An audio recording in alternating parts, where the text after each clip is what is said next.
Good afternoon, everyone, and how are you? We thank the good Lord we're able to be here again. Once again, welcome to Capuchin TV and to this special program, taking care of your psycho-spiritual well-being.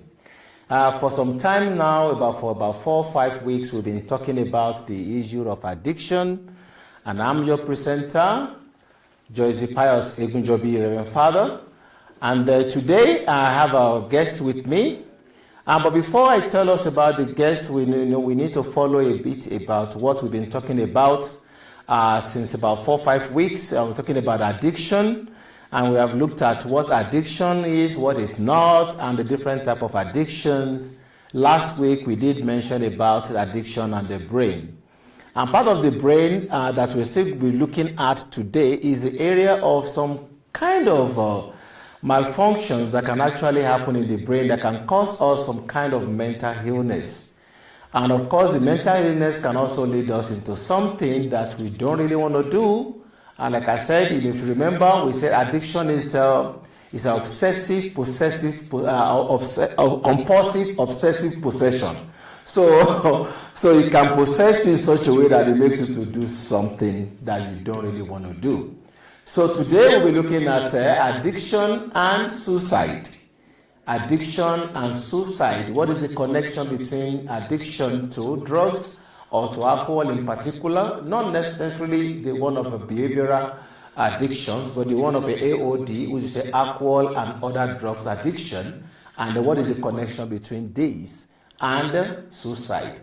Today I'm bringing to the studio for us an expert in that area, who is actually the CEO of Psychedelics Consult.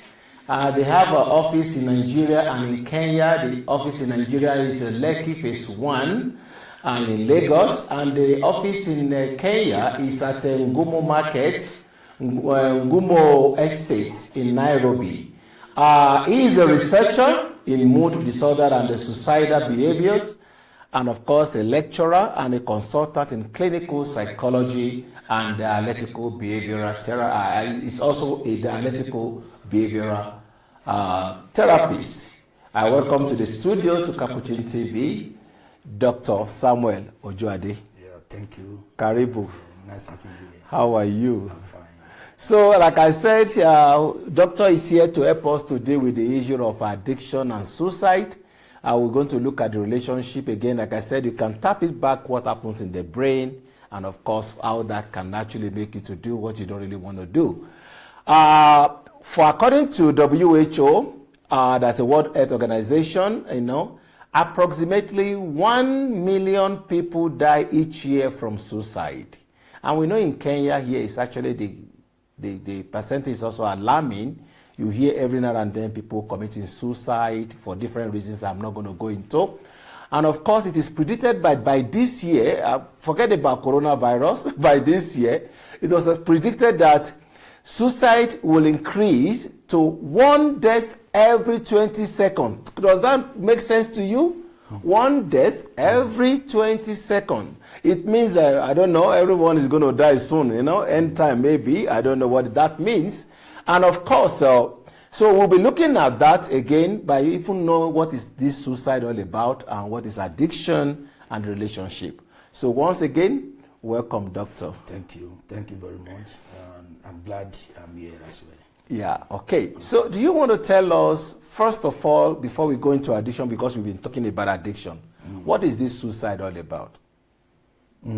Yeah, like you rightly said, suicide is a behavioral problem, and it is an emotional response to some stimuli, which can be termed as an unwanted, emotional suffering. And people look at it that, okay, I find myself in an emotional issue or a behavioral problem, and then I've tried some options that I think I will be able to solve the problem. And I felt where I can solve that problem the way I feel I should solve the problem. Then you think of jumping out of that problem.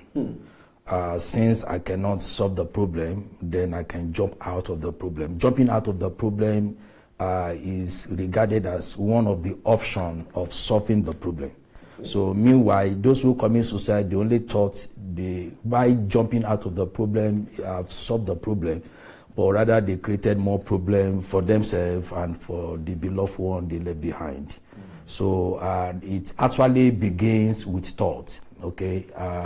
When you begin to look at what will I do to really handle this problem on my own, and then I begin to entertain some thoughts about it, then that thought can graduate from planning. You begin to plan on how to execute it. And then from planning, you make an attempt once, and then it might not be successful the first time, but research have shown that those who make an attempt one time, second time, the possibility that they are going to complete the suicide is very high. So then the completion of that suicide is what we call, it's a self-harm to yourself, taking your own life voluntarily. So to solve a particular problem. So that is what the suicide is all about. Yeah. Okay. So it's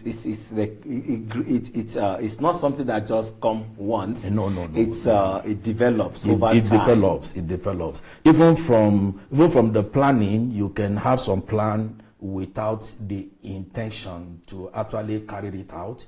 Then from that intention, can grow to become planning with intent. Then you can make an attempt without intent to complete. Then you can actually complete with intention to complete your suicide. So it grows gradually. So when you talk about thought, that caught my attention about thought. So I'm thinking about it. So, and I know, our brain can think crazy. Sometimes you can think, sometimes even when you are not suicidal, you can think that something just kill you now. Is that part of the suicide thought too? Yeah, that is how it begins. That's how it begins. You just, look for, I'm fed up of life. It begins from there. It begins from, I'm just too fed up of what I'm passing through. The situation becomes so hopeless to me, and I don't see my future is blink, and that is what we call the egoistic suicide. So when you begin to look at the future and say, there is no hope for me, and then you start thinking about, oh my goodness, what is going on, and then you start having some thought. That thought can begin with an ordinary thought, a brief thought of suicide without intention to really commit suicide. So, but if you are not very careful, that thought can now start graduating until it becomes something real. Yeah. And then it happens. So you are talking about the loss of hope, which we call despair. And that takes me to the issue of spirituality. When somebody have no sense of meaning or for the purpose, or maybe strictly religiously, you say the despair, lack of hope. And I know I used to talk in the church, I do talk in the church, that when you don't have hope, you don't have faith. Because your hope sustains your faith. Yeah. So when it's like when you lose hope or you lose faith in something, maybe even in God or in the parents, in the work you do, in everything that so it can actually be the path to suicide? Yeah, and of course, it can also lead to hopelessness. Is one of the key, predictors of suicide behavior. Those who sees life and they don't find meaning to life again, and then they look at the future, they see nothing in the future for them. So they become suicidal. So what am I doing here? What am I doing here? They become suicidal. So I better go. So it's one of the predators of suicide behavior. Okay. So thank you very much of course we know that happens a lot. Especially you say people want to jump out of the problem because they feel I can't undo it anymore. They become powerless over the situation, and then they lose hope, and then they want to do that. And I know many people may be going through that today, but again, it's only to encourage them. You don't have to lose hope, because it is said too that when there is life, there is hope, because you have no idea what's going to happen tomorrow. So don't think everything is over today. Tomorrow can be better. However, we are trying to link that to addiction. So, and of course, like in the normal understanding, people want to believe that suicide is all about depression, because that's what everybody's crying about today. They start depression, and that's why you see there's more research today on the issue of depression, so that we can curb this issue of suicide. But we sure know that not everybody that actually commits suicide go through depression. Because there are people who are, just because they are not depressed, they just feel like, look, I can't face this shame. In like, thank God, you're a Yoruba man from Nigeria, right? Mm-hmm. Okay, good. And I'm Yoruba too. So okay. Kenyans, we welcome the Yorubas here. Yeah. So, and they used to say, Ikuya Jesinlo. And I will interpret that it means that this is a bad statement, though, but it's something that in the philosophy of that people, they believe that it's better to face death than to face shame. And necessarily, you don't have to go into depression in that situation, because it's just something that is happening. Maybe your wife is doing this, or your husband is doing that to you, and you can't stand it, or they just lay you off from job and you can't stand it, without even having the feeling of hopelessness. You just feel, I can't face that shame. Yeah, that is true. You know, that can lead us to really try to look at the different types of suicide. We have some suicide that are related to emotions, emotion dysregulations.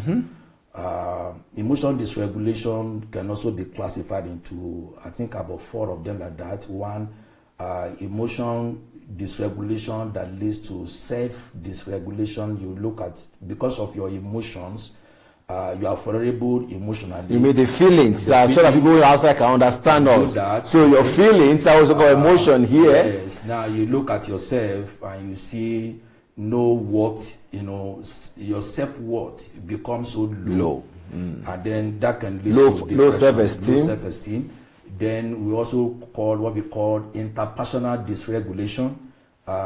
In other words, because of your your feelings, okay, you see no need for interpersonal relationship. Okay. Then you become isolated from people. Then you become so lonely, and then that can also lead to depression. Then we have what we call the cognitive dysregulations. So where your feelings have impaired your thinking ability to see positive things about yourself, about life. You become so pessimistic that there is nothing positive about life again, and that can also lead to depression as well. Then beside the emotions, then the social aspect of it, and that's where you are talking about. Two things in our social life can lead to depression. One, what we call solidarity and the social control. So when your solidarity becomes low, that can lead to depression. Solidarity means the way your connectedness with the environment. Yeah. Okay.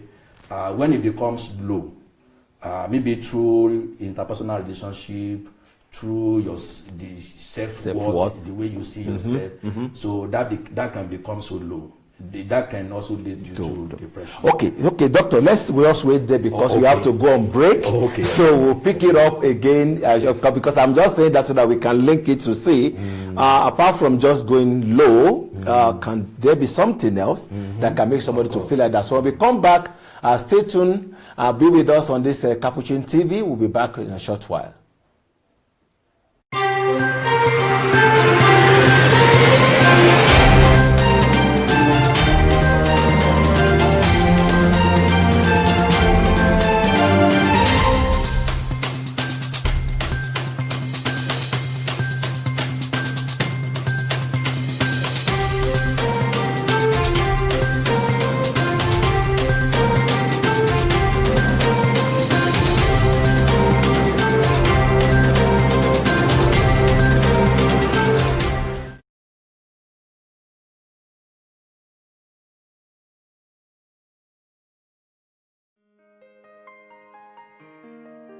The Psychospiritual Therapy Institute, which we of the Luke Stera Leadership Foundation, in collaboration with Miss Joachim, have set up is a project that I am very excited about, and I am very happy that I am part of the birthing of this project. It is aimed at healing of pastoral agents that run into problem on account of widespread trauma, on account of burnout, on account of addictions, and all kinds of problems that pastoral agents do have. But with this project of the Psychospiritual Institute, we shall now be training experts in psychospiritual therapy who will be available in various countries, various dioceses and congregations to help their colleagues who are in difficult life situations of an emotional and psychological nature.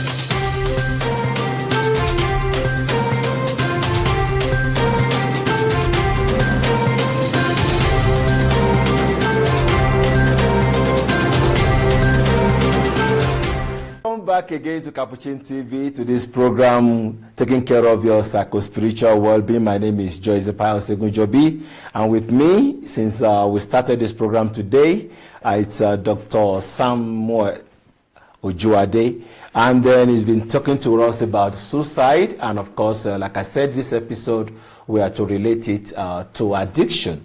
Again, to remind us, this program runs at 2:30 every Thursday. And we are glad that you watch us. And please refer your friends and families. They can learn a lot. Even your neighbors, they can learn enough from what we are doing here. So, Dr. we were talking about suicide, and you were able to tell us that a lot of things can cause it, even from the emotion, the feeling part, the thought process, even relationship with our environment, family, friends, colleagues, and even your wife, your husband, your children, or parents, children to parents. A lot of things can go on like that. But today our focus is really on how addiction is it also play part in the suicide story. And people with addiction also, they have the increased risk of committing suicide, as I've been told. For according to Substance Abuse and Mental Health Service Administration, what we call SAMHSA, it says suicide is the leading cause of death in people already suffering from addiction. Okay? And of course, a study that was carried out by the Archives of Suicide Research found that up to 60% of people who took their lives had at one time or the other history of a substance abuse. So, what is the connection? Addiction is I'm drinking, I'm enjoying my beer, right? Or vodka or whatever. Or I'm taking marijuana or taking cocaine or heroin. So what has that to do with me committing suicide? I'm enjoying my life, isn't it? Yeah, you are enjoying your life. And it's good to enjoy one's life. While it lasts. To look at the consequence of your so-called enjoying your life to your body system. And why you are even taking what you are taking to enjoy your life. One, we can look at it in two ways. One, in the process of taking like alcohol or some other substances, why do you take that? In most cases, you do that as a coping mechanism because of a degree of distress you are passing through. So like you say, okay, I have a problem, I need to take alcohol to bring myself down, or even I don't have a problem, I need to take alcohol so that I can have something to think about, a lot of things like that. And before you know it, because when you take it, it has the ability to you can become addictive to it, and then it becomes something very serious. But don't forget that when you take alcohol or you take a substance as a coping mechanism to deal with the distress you are passing through at that time, when you take it, at that particular moment, you may not think of that distress. But as soon as you finish taking, and then the substance you have taken, elude, then what follows? The distress that you are trying to, you left behind, you still find it there. And then we say, okay, I still need this distress. Okay, let me go back to drinking so that I won't meet it there. But your alcohol consumption or your drug consumption, substance consumption, cannot really remove the distress which is there waiting for you. So instead of dealing with the distress, you are using an alcohol or some substance used to cope, in bearing with the distress. But you need to really tolerate the distress, deal with the distress, and come out of that distress. But if you do not handle your distress, you are taking alcohol, then you become addicted to the alcohol, but the distress is still there. And then the alcohol you are consuming also have an ability to lower the level of your serotonin. And that can also lead to suicide. So what is this serotonin, people? So that we know what it is. Yeah, it's one of the neurotransmitters in your body that regulates your mood. So, but when this mood becomes so low, and then you are going towards suicide, and that is a very strong link between suicide and addiction.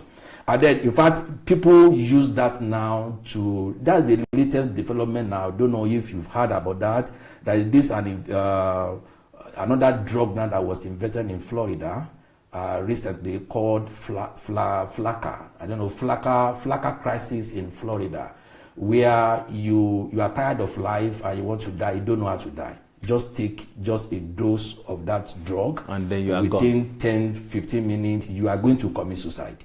It will help you, it will push you to ground. You will see a big lorry coming, you will see that lorry as a plastic coming, and then you want to go and have embrace that, and that will be the end of your life. And many people have died because of Flakka that was invented in Florida just to aid people who wish to commit suicide. So because that drug is able to lower your serotonin so low that you don't see anything meaningful about life again that will really actually end your life. So that is the link. One, you are trying to cope. You use it as a coping mechanism, which eventually you become so addicted to it, and the distress you are trying to avoid is still there. So you are coming back to the same suicide.